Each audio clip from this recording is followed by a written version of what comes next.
계약할 때 당시에는 내가 2년 뒤에 충분히 자금을 마련할 수 있다고 스스로 생각했지만 집에 가서 곰곰이 생각해보니까 내가 2년이 지나도 절대로 나머지 중도금 잔금을 마련할 수가 없을 것 같아 라는 거를 스스로 깨달았다면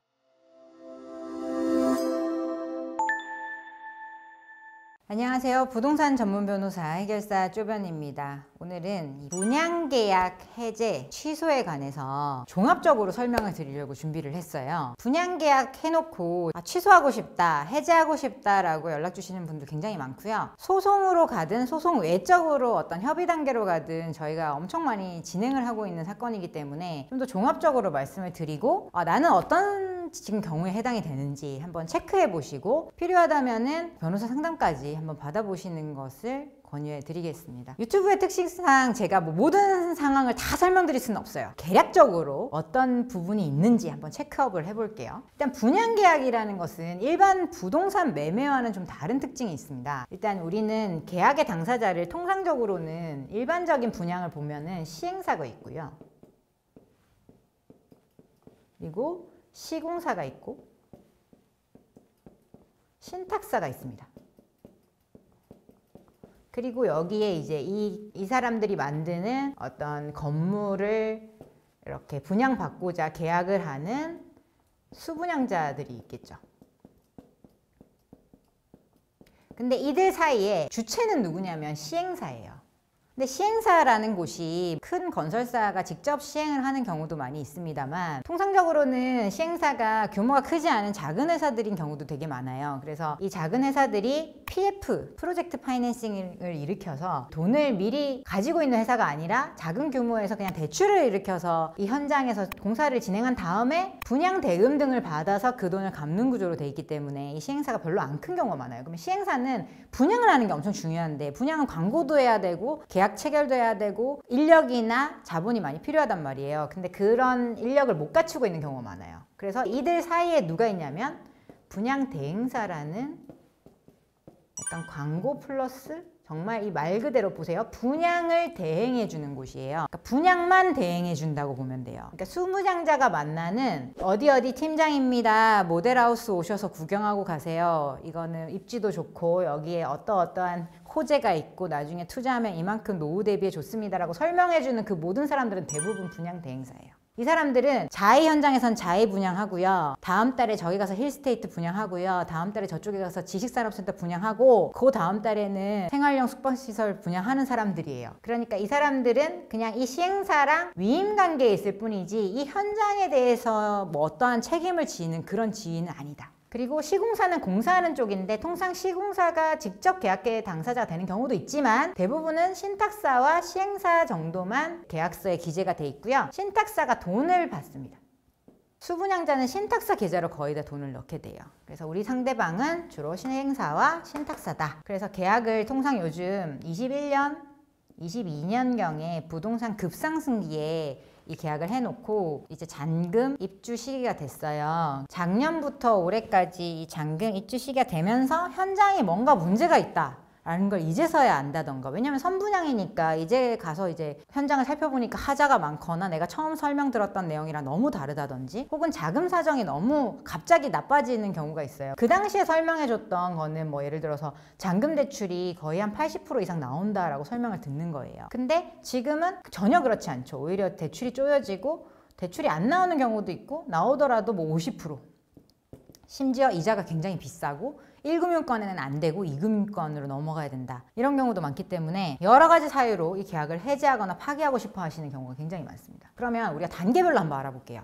계약 해제, 파기, 나는 어느 단계에 있느냐? 해제할 수 있느냐. 일반적인 경우를 먼저 설명을 드리고 그 다음에 지식산업센터나 생활형 숙박시설이라든지 이런 쪽으로 구체적으로 좀 들어가 볼게요. 일반적인 오피스텔, 종류를 불문하고 일반적으로 다 해당이 되는 경우는 처음에 계약을 했잖아요. 그 계약을 할 당시에 계약서를 쓸 때 내가 그냥 알아서 현장에 가서 계약할게요 라고 한 경우는 안 되지만 그냥 길 가다가 이거 설명만 들으면 휴지 드릴게요 하는 경우가 많아요. 혹은 문자가 와서 그 문자 광고를 보고 통화를 해서 그 모델하우스를 찾아가서 계약을 하는 경우에는 방문 판매법 적용이 되는 경우가 있습니다.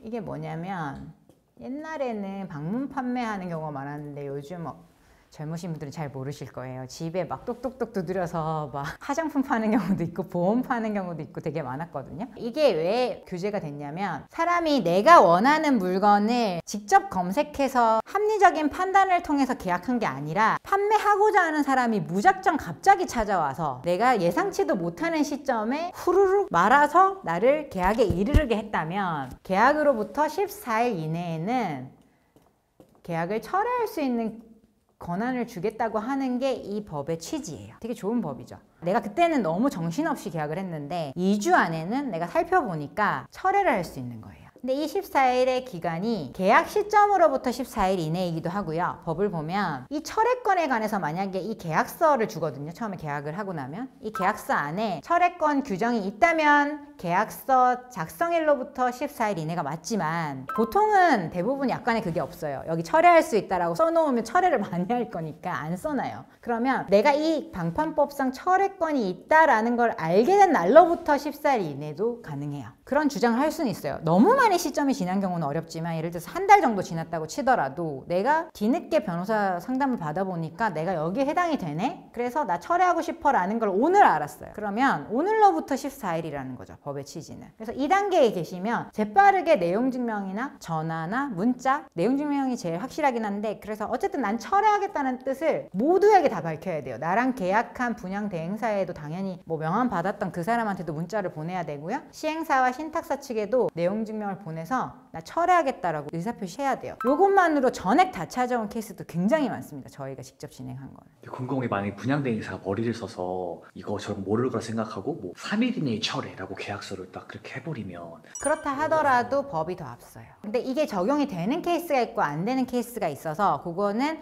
직접 계약서 검토해봐야 되니까 빨리 계약한 지 얼마 안 됐는데 나 이거 잘못 계약한 것 같아 라고 하면 빨리 그거 가지고 가까운 변호사 사무실 찾아보시는 게 제일 좋습니다. 그 두 번째는 계약금만 내신 상황이 돼요.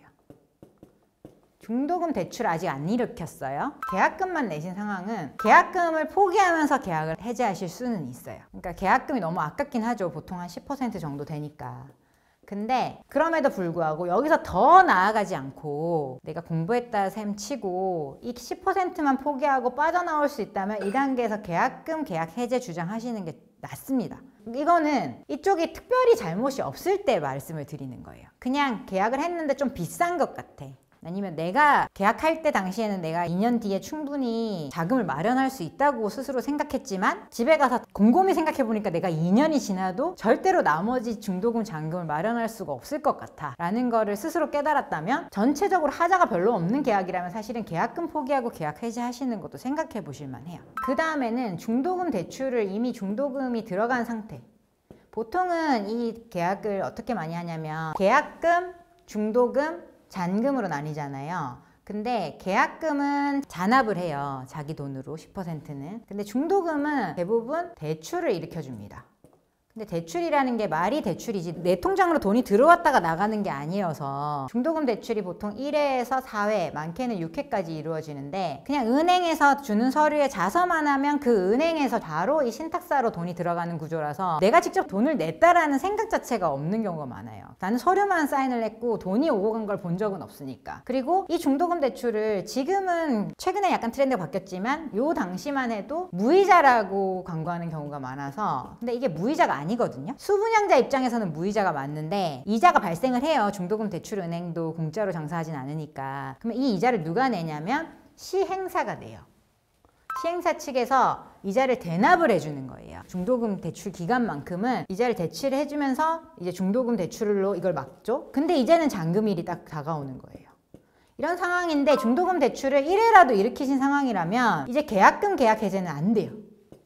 중도금, 잔금 중에 일부라도 들어가면 이행의 착수라고 봐서 계약금 계약 해제할 수 있는 권한이 없어요. 내가 계약금 전부 포기할 테니까 계약에서 빠져나오게 해줘 라고 한다고 해서 일방적으로 해제는 안 된다는 거예요. 근데 협의가 되면 얼마든지 해제는 할 수 있거든요. 왜냐하면 내가 자력이 없고 더 이상 내가 중도금 이후에 잔금을 치를 자력이 정말 없는 사람이야. 난 개인회생밖에 답이 없어. 그렇다면은 시행사 측에 이 부분을 잘 전달을 해서 오히려 시행사 입장에서는 이 호실은 멀쩡하게 살아있잖아요. 있잖아요. 그럼 이 호실 자체를 다른 사람에게 분양할 수 있는 현장이다. 그 정도의 컨디션이 된다 그러면 이 사람한테 그냥 이 계약금만 몰치를 하고 혹은 계약금 플러스 자기들이 대납해준 이 이자만큼 정도를 위약금으로 몰치를 하고 나머지 이 호실을 다른 수분양자한테 빨리 할인 분양이든 뭐 정가 분양이든 다른 사람한테 파는 게 더 이득일 수도 있단 말이에요. 시행사 입장에서는. 어차피 이 사람은 돈을 못 낸다고 하니까. 그렇다면은 그 사이에 협의를 하실 수도 있는 거예요. 요거는 이제 시행사 신탁사에 별다른 잘못이 없을 때 그런 방법이 있다. 그러니까 이 단계에 가면은 일방적 해제는 안 돼요. 근데 협의는 해보실 수가 있다. 근데 지금부터 설명드리는 거는 여기 이제 문제가 있는 경우가 있어요.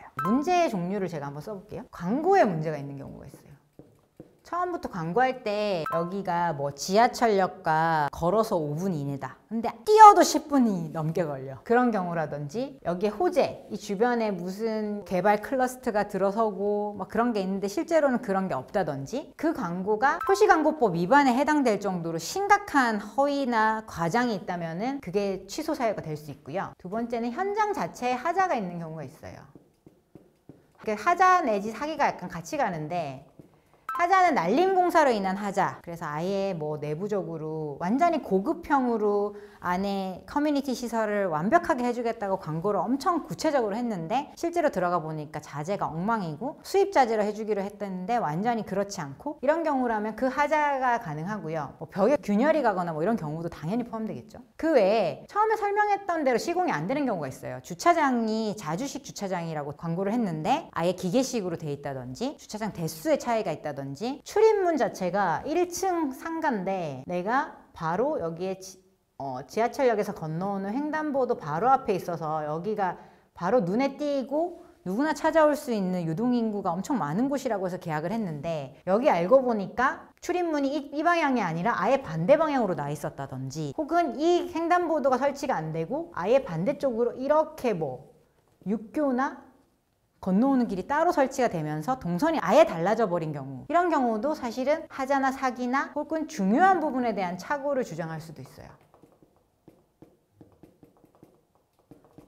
이 중요한 부분에 대한 착오라는 게 사실은 좀 추상적인 표현이지만 재판부에서 쓰는 표현이 어떤 게 있냐면 내가 이 사실을 알았다면 이 계약을 체결하지 않았을 것이다 정도에 해당되는 착오라면 계약 해제에 해당될 수 있다는 거죠. 특히나 이 착오가 이 시행사나 분양 대행사, 시행사의 위임을 받은 분양 대행사에 의해서 유발된 착오라면 광고나 설명 등으로 나에게 착오를 일으키도록 유발된 착오라면 더욱더 그 범위를 넓게 해석을 해줘요. 그래서 이런 경우들이 있다면 사실은 내 돈을 다 돌려받아야 되는 거죠. 내가 냈던 계약금 그리고 중도금 대출로 냈던 돈 그리고 이 계약금에 준하는 손해배상 금액까지 오히려 더 받아야 되는 거기 때문에 이런 경우가 확실하다면 소송으로 바로 가셔야 돼요. 예전에 비해서는 소송으로 인정되는 계약 취소, 해제의 경우가 그래도 많이 넓어지고 있어요. 그리고 요거는 일반적인 뭐 상가, 오피스텔, 뭐 아파트 뭐 이런 거 다 적용이 되는 거였는데 우리가 특별하게 봐야 되는 물건지가 있는데요. 이게 지식산업센터와 그리고 생활형 숙박시설 같은 것들이 있어요. 그리고 분양형 호텔 같은 것도 있거든요. 이거는 여기는 산업직접법 그리고 이런 경우에는 숙박법에 관련된 그런 관련 특별법들이 있습니다. 이런 경우들도 다 적용되는 법들이 다르기 때문에 오히려 이런 일반적인 오피스텔 상가의 경우보다 해당되는 불법행위 부분을 잡아내기가 더 쉬울 수도 있어요. 그런 경우는 이제 각 계약별로 귀책사유에 해당되는지 여부에 대해서 좀 면밀하게 분석할 필요가 있거든요. 그러니까 계약을 해지하고 싶다. 그런데 어떻게 여기 얘기하니까 안 해준다 그래. 울고 계시면 안 돼요. 시간이 지날수록 계속 불리해져요. 그리고 같은 현장에도 수분양자가 나 혼자가 아니잖아요. 수분양자들이 수십 명에서 많게는 수백 명들이 있을 건데 그 중에서 모든 사람이 이제 문제를 인지하고 다 같이 문제를 제기하는 시점이 되면 이 시행사 쪽에서 자금 부족 등으로 아예 뭐 파산을 하거나 이런 문제가 생길 수도 있어요. 그렇기 전에 내가 발빠르게 움직이는 게 더 중요해요. 하루라도 먼저 변호사 사무실에 상담을 먼저 받아보시고 해결 방법을 어느 단계에 있는지 나는 어떤 부분에서 내 돈을 그래도 가장 적게 손해를 볼 수 있는지를 확인하시는 게 제일 중요할 것 같아요.